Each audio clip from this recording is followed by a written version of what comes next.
Hello and welcome. This is Susan Taylor Shire of Soul Mastery, and I'm so happy to be with you today for our Treasure Chest Tuesday. And today we have in our background my bird Ava singing for us, and I'm so glad that she's cooperating. It's like you can't herd cats and you can't get some birds on command to sing, but she's doing a great job.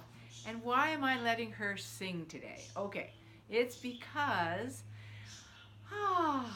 just to tell you a little story, as some of you may know, I had two birds and now she is the last one. She is solo right now, and I've known for a little while that if one of them died, which surprised me that it was so soon, that it was important for me to close the chapter on having birds, which I've had for 20 years. Canaries, parakeets, a cockatiel, you name it. Bird lady, no. No. So, I've sensed that, but of course now that it comes down to it, it's like, oh no, I can't do this. And I know it's something that's important for me to do, and I'm sad for all of you who have thankfully loved my birds and their singing and their healing energy and what they have brought forward. It's been beautiful. I'm so grateful for it all, and thank each one of you for allowing this aspect of my life to come on board with me as I share videos, immersions, and all sorts of fun things that we've done over the years.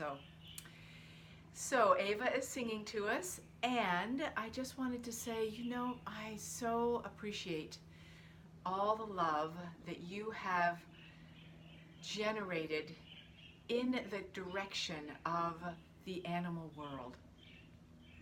You do it all the time, and they appreciate it so much in the midst of hurricanes and fires and so much earth and upheaval. All the world of animals is so appreciative for your blessing, your connection, your intuitive communion with them. So thank you so much for that, definitely.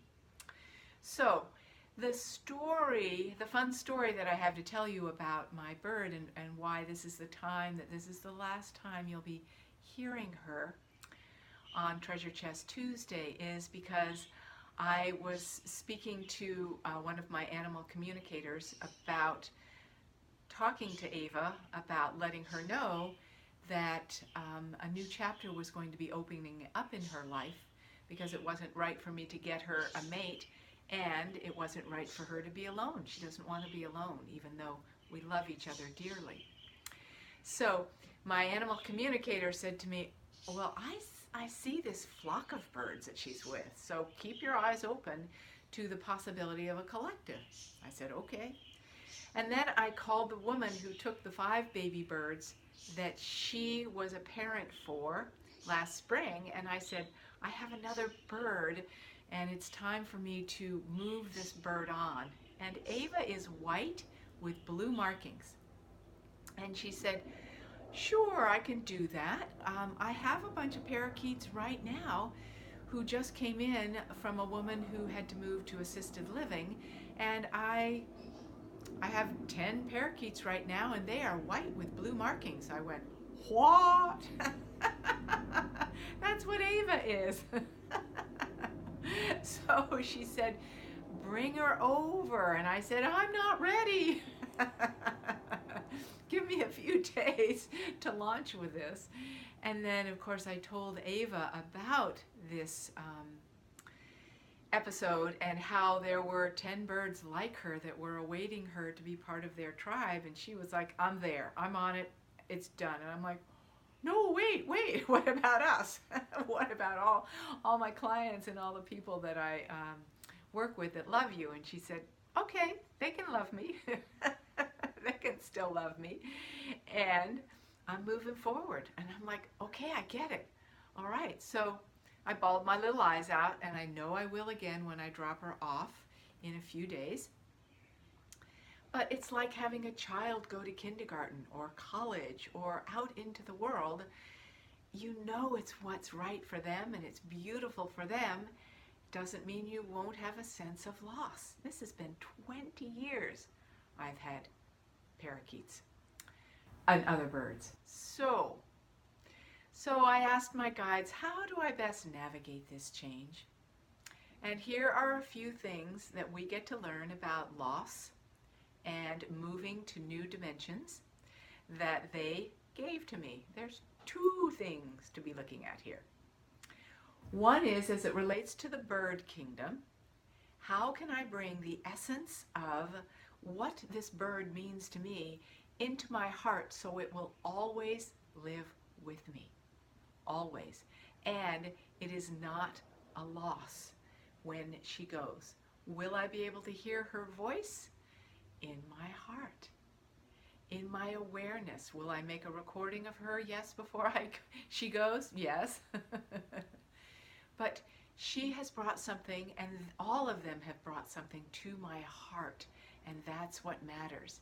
Can I keep that song, that bird song, that light as a feather presence in my heart? Can I bring that sense of freedom and soaring and all that this bird world of birds brings to me and has brought to me, to carry that in my heart and punctuate it in my life? She has brought an incredible gift, so have all of them. So how do I let that gift keep moving forward? And this is something we can all learn as it relates to change, which always incorporates loss, yes? So let's look at this and another angle as well. So remember, anything you feel that you're going to lose, so to speak, so that something else can open up, bring that essence, whatever it is, into your heart and vow that it will stay with you forever. Because it was a gift, is a gift, forevermore can be a gift to you in your life. So let's talk about the matter of change and loss and opening. When you think of loss and the feeling that you have that something is being lost, something is being released, it creates a void, doesn't it? It creates an opening. It creates what might feel like a chasm. That's what loss often feels like, is a chasm. Okay? But remember, it is a creative void.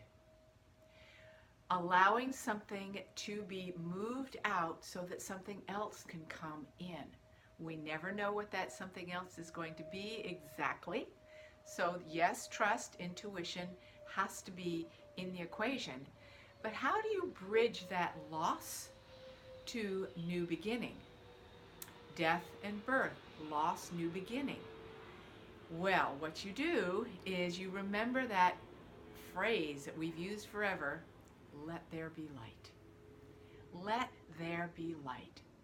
So as you grieve the loss or feel the fear of, oh my God, I'm going to lose this and I don't know where I'm going next, whether that relates to a bird's presence in your life, a new home, a new job, crossing the street, having to go to a different restaurant because the old one that you loved closed, having to let go of old shoes because they're falling apart. Feel the loss. Let yourself feel that loss and feel the fear. Now, we've been taught sometimes to go, oh, just be positive, it's all going to be fine, you're going to be great, it's all good. That doesn't satisfy. It doesn't. But it's really hard to go from fear to passionate excitement of I can't wait to see what's next. It's not easy sometimes. It's like, I'm terrified because it's unknown. I don't know where I'm going. What's next? I don't know. All I know is this that I've known is not with me anymore.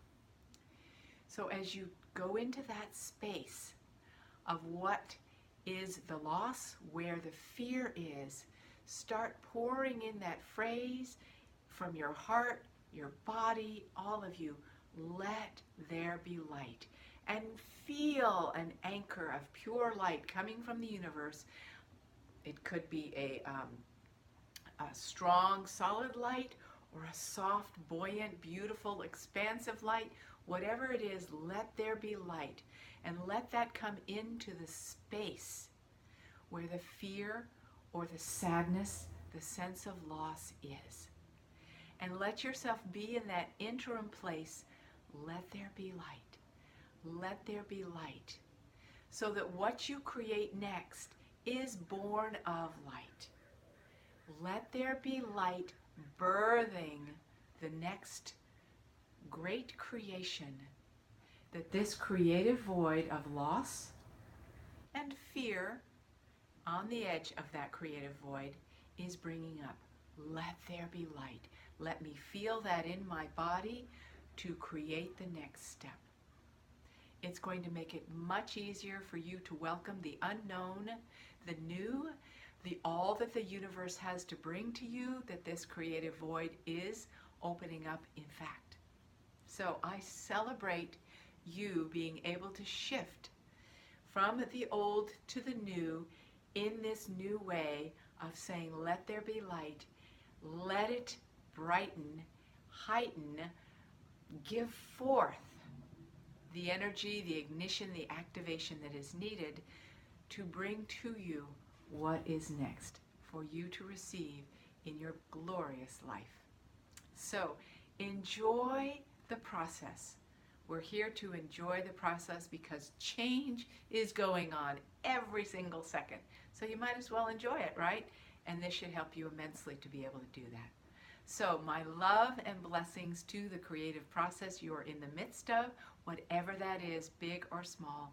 May you be blessed with light and love in your loss and new beginnings that occur every day for you. Much love to you.